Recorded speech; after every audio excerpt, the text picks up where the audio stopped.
नमस्कार प्यारे साथियों, मैं डिप्टी सर जो है आपका 2024 में पूछा गया था और 10 है। दो क्वेश्चन मैंने लिए, केवल कामा जीरो होता है, इसको तो कुछ कहना ही नहीं है, एकदम सीधे में दो। ठीक है ना, मान को रखना इसमें है x1। नमस्कार प्यारे साथियों, मैं डिप्टी सर आप सभी लोगों का मैथ की दुनिया 01 में एक बार फिर से वेलकम करता हूं।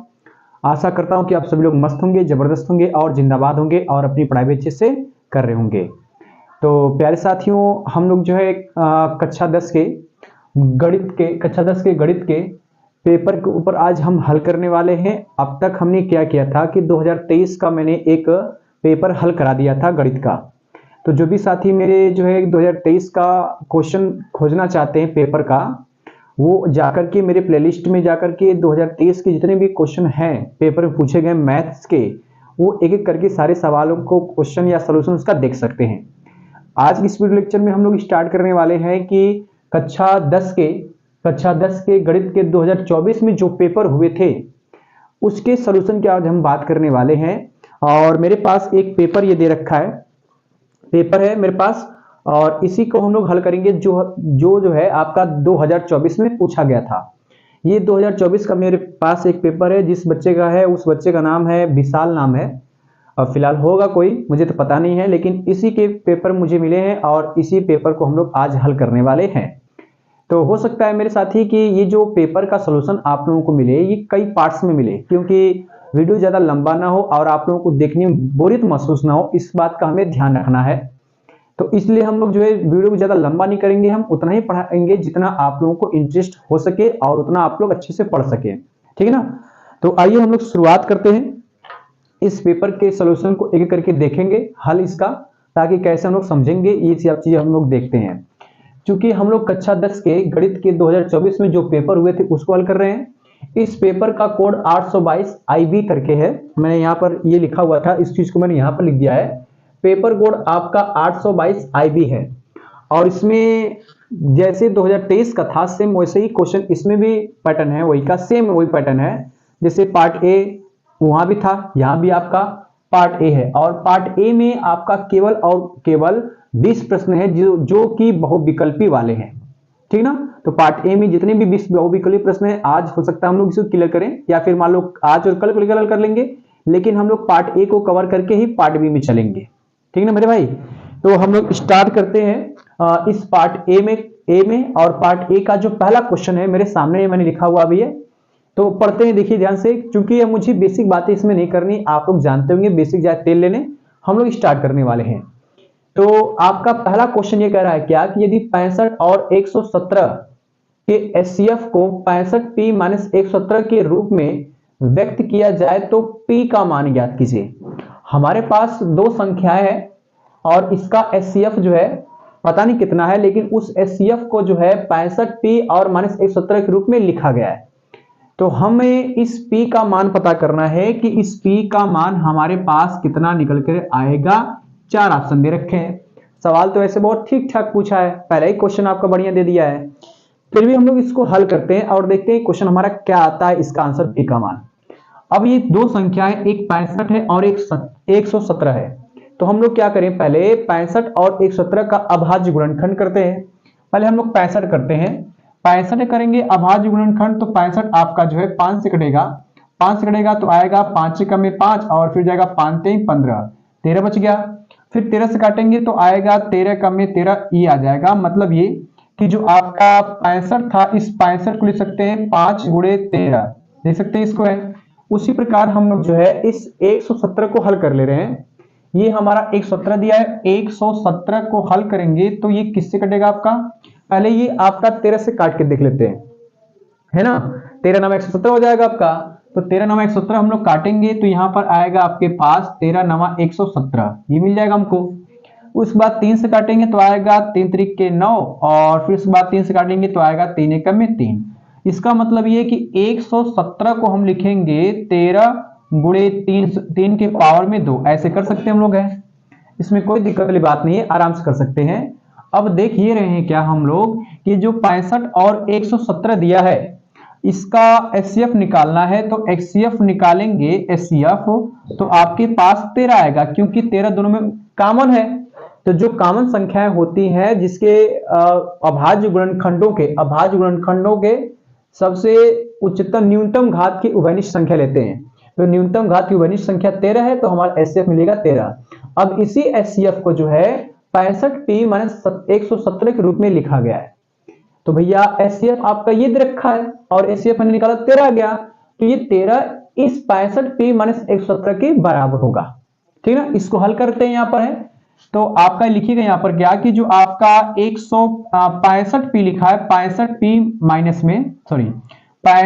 - 117 ये आपका 13 के बराबर होगा, क्योंकि ये भी एचसीएफ है इस फॉर्मेट में और एचसीएफ मैंने निकाला 13, तो ये 13 हो गया आपका। इसको सॉल्व करेंगे तो आएगा हमारे पास क्या, 65p बराबर हो जाएगा 13 प्लस में हो जाएगा 117, फिर आएगा 65p बराबर में जुड़ेगा तो आएगा आपके पास 0, 7 3 10 हो जाएगा, 1 बचा हासिल, 2 1 हो जाएगा 3 और फिर आएगा आपके पास 1। ये p का मान निकालेंगे तो 65 जाएगा बटे में, आएगा 130 बटा हो जाएगा 65।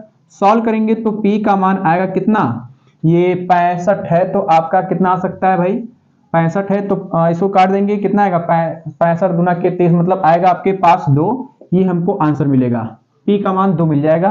तो इसमें जो हमें p का मान b वाला सही हो जाएगा जिसका आंसर 2 दिया है। ठीक है भाई, तो इस तरह से हमने जो है p का मान तो निकाल लिया। अब हम लोग जैसे p का मान निकाल लिया तो इसी के साथ हम लोग बढ़ेंगे क्वेश्चन नंबर 2 की ओर।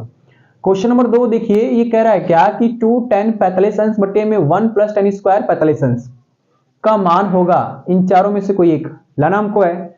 अब देखिए आप इसको सॉल्व करने के 2 रास्ते हैं, या तो एक काम ये करिए कि tan 45 अंश का मान रख दीजिए, हल करेंगे तो आंसर मिल जाएगा, या एक फार्मूला होता है sin 2 थीटा का, मैं याद दिलाता हूं आप लोगों को क्योंकि वो थोड़ा छोटा तरीका हो जाएगा।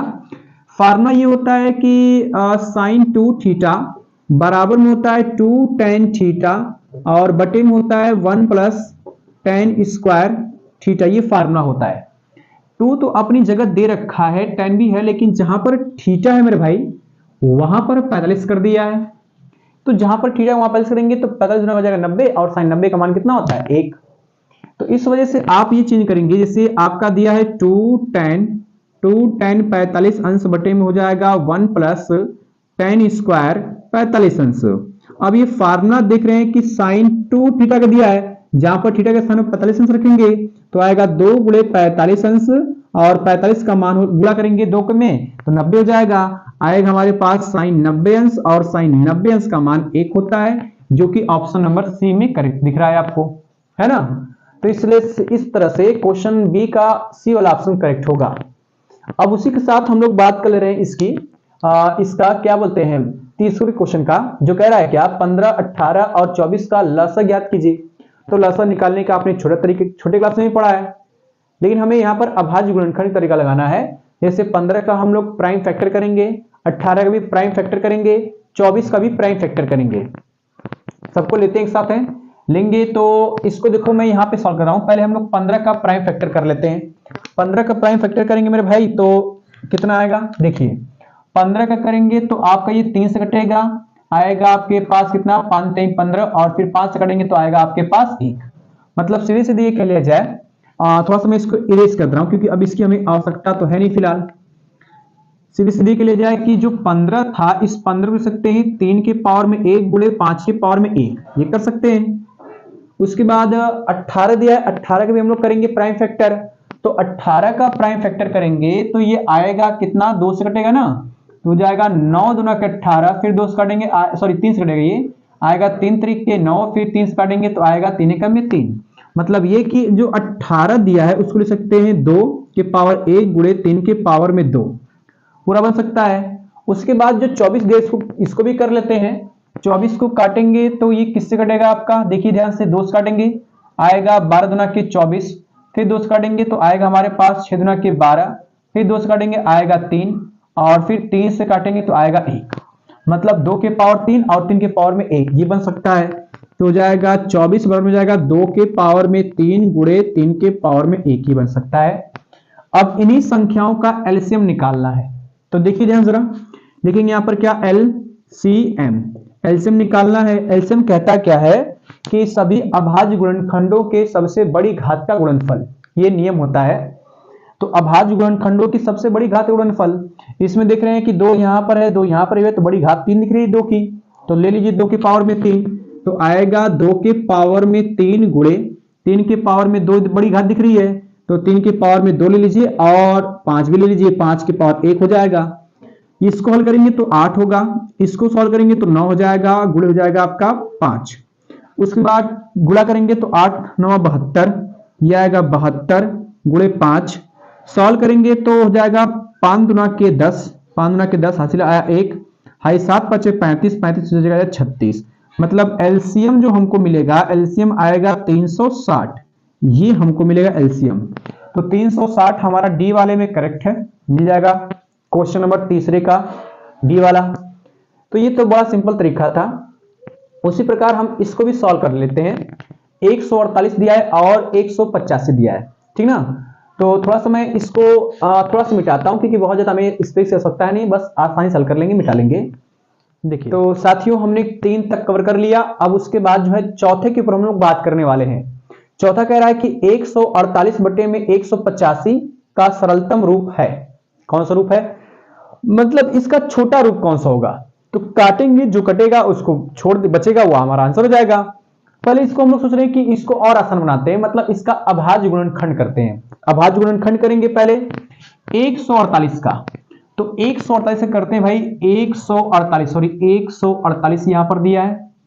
148 का अभाज्य गुणनखंड करेंगे, ये 2 से कटेगा, आएगा 7 दुना के 14, 4 दुना के 8, फिर 2 से काटेंगे, 2 तिहाई 6, उसके बाद आएगा 7 दुना के 14, फिर उसके बाद किससे कटेगा, ये 37 कटेगा क्या, हाँ 37 कटेगा आपका। 37 से कटेगा तो 37 से कम में 37, इतना आएगा। मतलब ये कह लिया जाए कि जो आपका 148 था वो हो गया आपके पास 2 आया, 2 बार गुणे 37 हो गया, ये मिल गया। अब उसके बाद जो हम लोग निकालने 185 का, तो 185 का अभाज्य गुणनखंड करेंगे, ये कटेगा आपका 5 से, तो आएगा 5 तिहाई 15, उसके बाद 3 बचा, 5 7 हो जाएगा 35। बड़ा सिंपल ये भी है। 37 से काटेंगे 1, मतलब ये हमारे पास आ गया 185 बराबर में आ गया 5 के पावर 1 गुणे 37, ये मिलेगा हमको। सिंपल तरीका है इसको सॉल्व करने का। हमें निकालना था 148 बटे में 185, उसके बाद मैंने इसको तोड़ा तो इस फॉर्मेट में आया 2 के पावर में 2 गुणे 37 और बटे में आ गया हमारे पास 5 के पावर में 1 गुणे हो जाएगा 37, 37 से 37 कट जाएगा, 2 के पावर 2 का मतलब 4 होता है, बटे में 5 हो जाएगा, ये हमारा फाइनल आंसर हो जाएगा। और ये जो है आपका ऑप्शन नंबर ए में मैच कर रहा है। तो चारों क्वेश्चन का बड़े आसानी से हमने सोल्यूशन निकाल लिया है। अब इसी के साथ मेरे भाई हम लोग बढ़ते हैं क्वेश्चन नंबर 5 की ओर, देखते हैं क्वेश्चन नंबर 5 हमारा क्या कहता है, ठीक ना। इसको मैं मिटाता हूं। तो प्यारे भाइयों, हमने जो है क्वेश्चन नंबर 4 तक कवर कर लिए। अब हमारे सामने आ गया है क्वेश्चन नंबर 5। तो क्वेश्चन नंबर 5 देखते हैं फटाफट। क्वेश्चन 5 कहता क्या है, ये कह रहा है कि P के किस मान के लिए समीकरण 3x - y + 8 = 0 और 6x - py = 16 संपाती रेखाएं निरूपित करती हैं। संपाती रेखाएं निरूपित करती हैं, संपाती रेखाएं निरूपित करेंगी तो इसके कई सारे हल होंगे, अनेक हल होंगे, लेकिन कंडीशन एक होती है कि अगर रेखाएं संपाती हैं तो शर्त हमारे पास होता है क्या, a1 बटे में a2 बराबर होता है b1 बटे में b2 बराबर होता है c1 बटे में होता है c2। ये हमारे पास शर्त होती है अगर रेखाएं संपाती हैं। क्या, रेखाएं अगर जो है संपाती हैं, ये हमारे पास शर्त है, रेखाएं संपाती है। अगर ऐसी शर्त रेखाएं संपाती है तो हमारे पास ये शर्त होती है, तीनों बराबर होते हैं। तो अब इन्हीं में मान रखना है।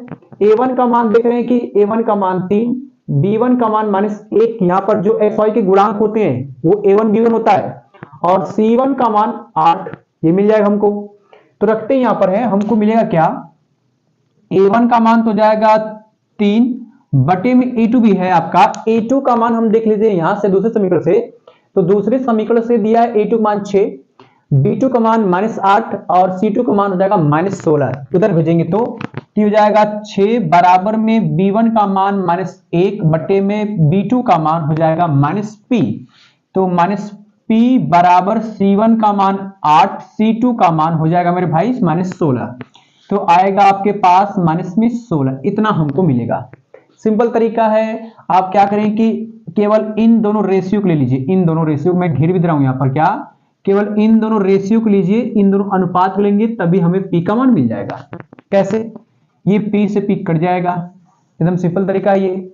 P से P जब कटेगा तो हमको मिलेगा क्या, जरा देखिए ध्यान से, क्या मिलेगा मेरे भाई?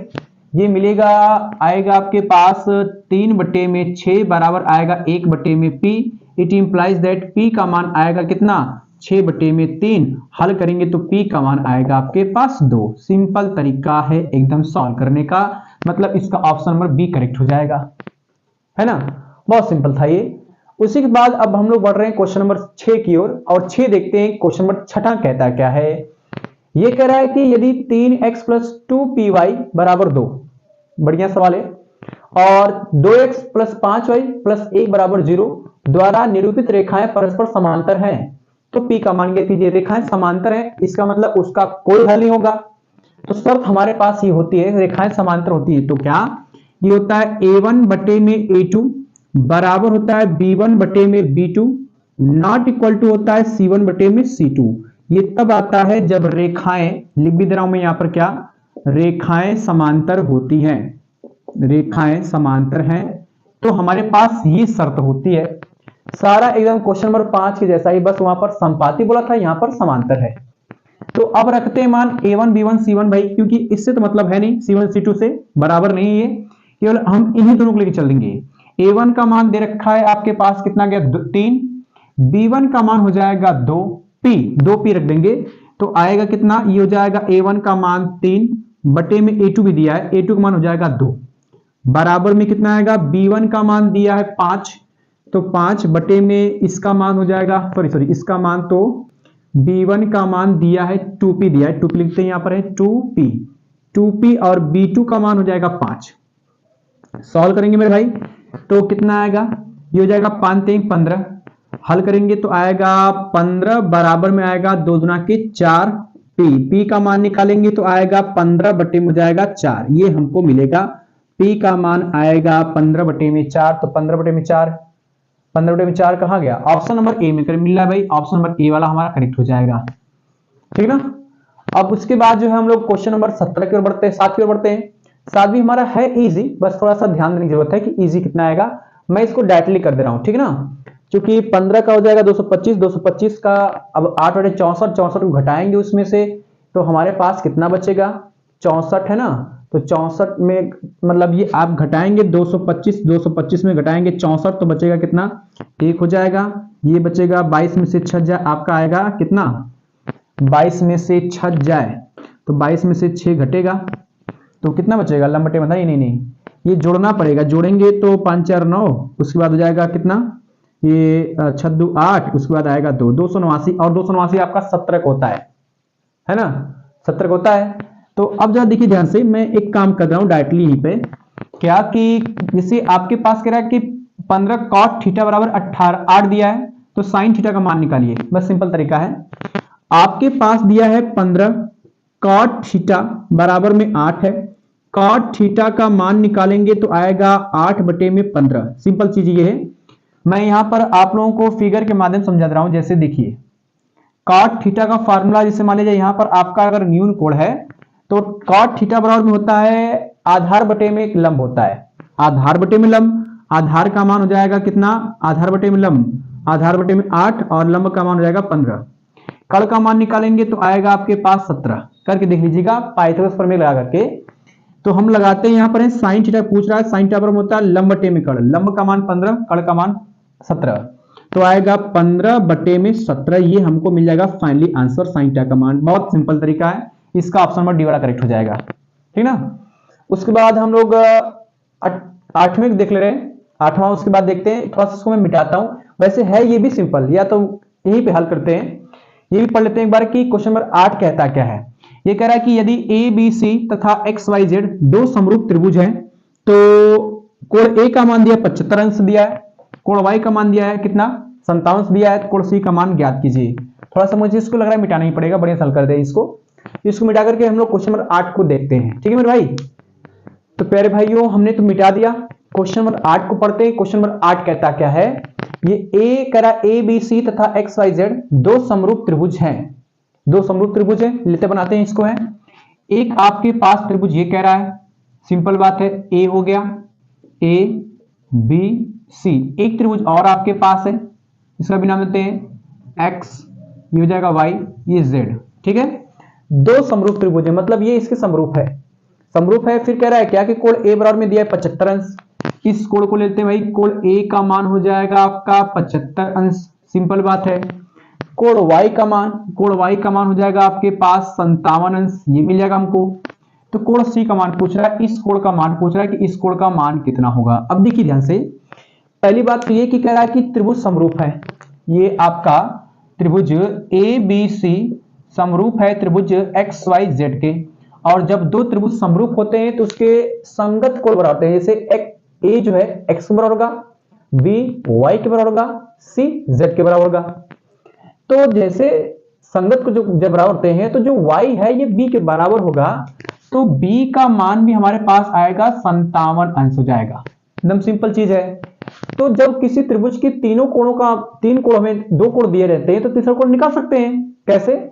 इनको जोड़कर 180 में घटा दो भाई, क्योंकि त्रिभुज की तीनों कोणों का योग 180 होता है, इसलिए इसको जोड़ो और 180 में घटा दीजिए। तो हमको क्या मिलेगा, जोड़ेंगे तो ये आएगा कितना, 7 5 12, 12 के 2 हो जाएगा, हाई 7 5 12, 12 हो जाएगा 13, 132 मिलेगा। इसको 180 में घटा देते हैं, घटाएंगे तो कितना मिलेगा, ये 10 में से 2 जाए 8, ये बच गया 7 में से 3 जाए 4, 48 आएगा लगभग। और 48 जो है आपका ऑप्शन नंबर सी वाले में करेक्ट मेरे भाई, सी वाले में।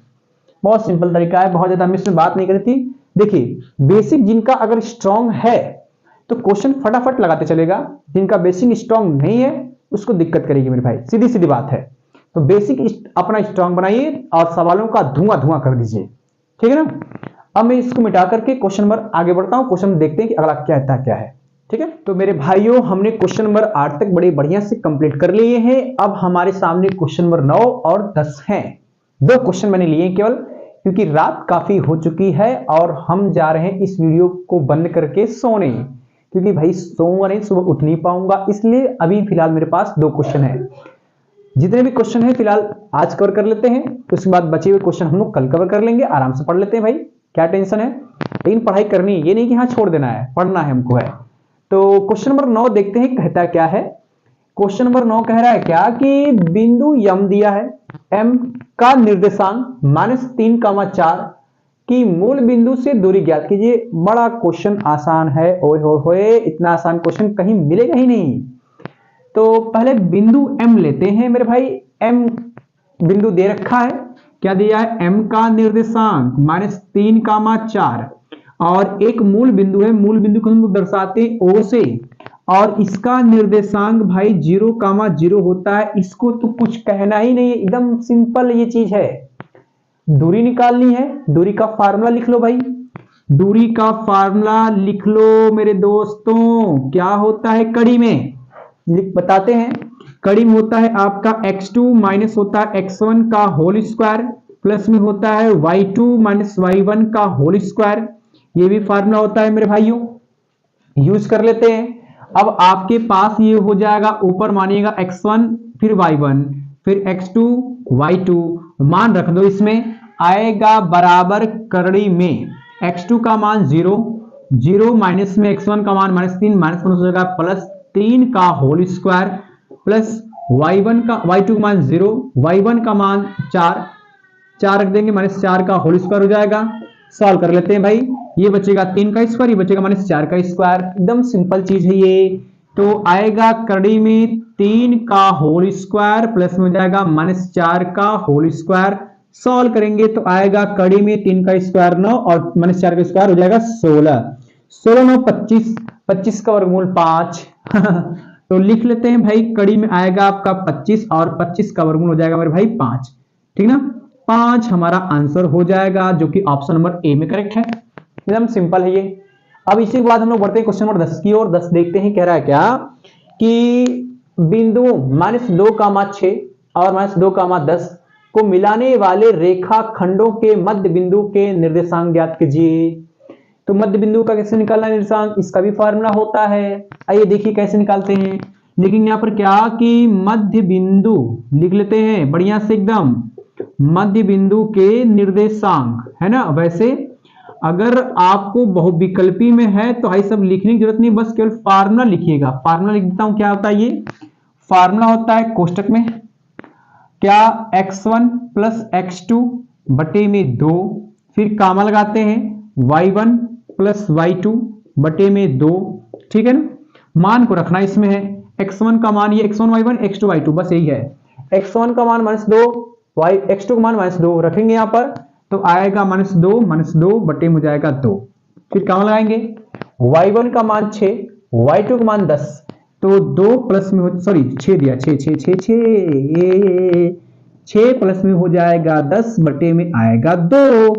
सॉल्व करेंगे तो -2 हो जाएगा -4, तो ये आ गया -4 बटे में 2 और कामा 10 और 6 हो जाएगा 16, तो 16 बटे में 2 काट देंगे कटेगा तो आएगा -2 बटे 2 कामा 8, ये मिलेगा जो कि ऑप्शन नंबर किसमें दिख रहा है भाई, ए वाले में। ये भी इसका भी ए सही होगा, ठीक ना। तो दोनों का आंसर ए वाला है करेक्ट, एकदम बिल्कुल आसान है। तो इस तरह से हमने जो है क्वेश्चन नंबर 9 और 10 कवर कर लिया। तो मेरे भाइयों अब हम लोग इसी के साथ आप लोगों से अलविदा लेने चाहेंगे, क्योंकि टाइम ज्यादा हो चुकी है, रात ज्यादा हो चुकी है, जो कि मेरे पास दिन में थोड़ा टाइम कम मिलता है, इसलिए मैं रात को ही वीडियो बनाता हूं। तो इसलिए अब हम लोग कल मुलाकात करते हैं इसी तरीके के साथ, बेहतरीन तरीके के साथ जुड़ने के लिए हमारे चैनल से, यूट्यूब से, मैथ की दुनिया 01 से, ठीक ना। मिलते हैं अगली वीडियो में। Thank you for watching this video and नमस्कार, जय हिंद।